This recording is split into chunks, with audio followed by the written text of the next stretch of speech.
টিকিটগুলো কেটে নিয়েছি। আমরা অনেকেই ছিলাম, ভোগ খাবো বলে টিকিটগুলো কাটা হয়েছে। এবার লাইনে দাঁড়িয়ে অপেক্ষা।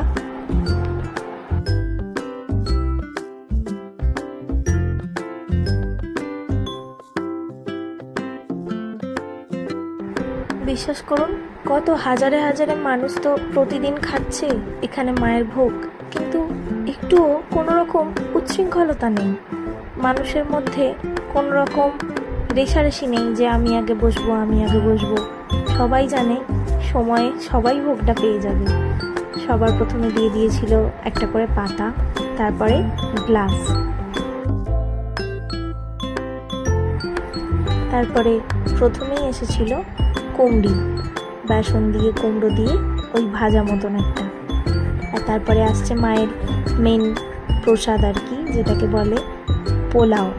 আপনারাও দেখুন, শুনেছি ভোগ দর্শনে দুর্ভোগ কাটে।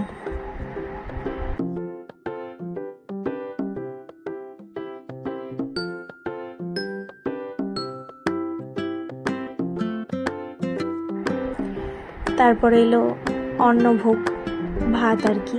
ভাতের সাথে দিয়েছিল একটা পাঁচমিশালি সবজি আর ডাল। বিশ্বাস করুন, এই ঠাকুরের প্রসাদে না কোনো রকম অন্য কিছু যোগ করতে হয় না, স্বাদ যেন এমনিই বেড়ে যায়। তারপরে দিয়েছিল খিচুড়ি আর একটা শাকের ঘন্ট, সব সবজি দিয়ে। অমৃত স্বাদ।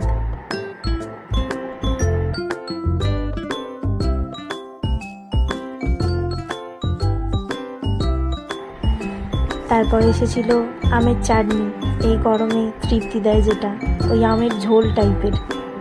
তারপরে দিয়েছিল পায়েস।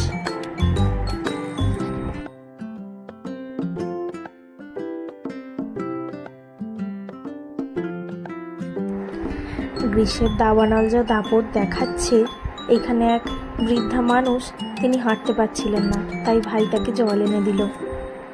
তারপরে এই কাউন্টারটায় জুতো জমা রাখতে হয়েছিল, সেখান থেকে সব জুতোগুলোকে নিয়ে নিলাম। হয়ে গেল মায়ের দর্শন, মায়ের ভোগ পাওয়া। আজকে ভাগ্যটা বড় ভালোই ছিল। আপনাদের আশা করি ভালো লাগলো। এসে একবার ঘুরে যাবেন, খুবই কমন জায়গা, সবাই আসে, মনটা ভীষণ শান্ত হবে। আজকের মতো এইটুকুই, দেখা হচ্ছে এর পরের ভিডিওতে। ভালো লাগলে একটা লাইক করবেন আর চ্যানেলটাকে সাবস্ক্রাইব করে দেবেন। ধন্যবাদ।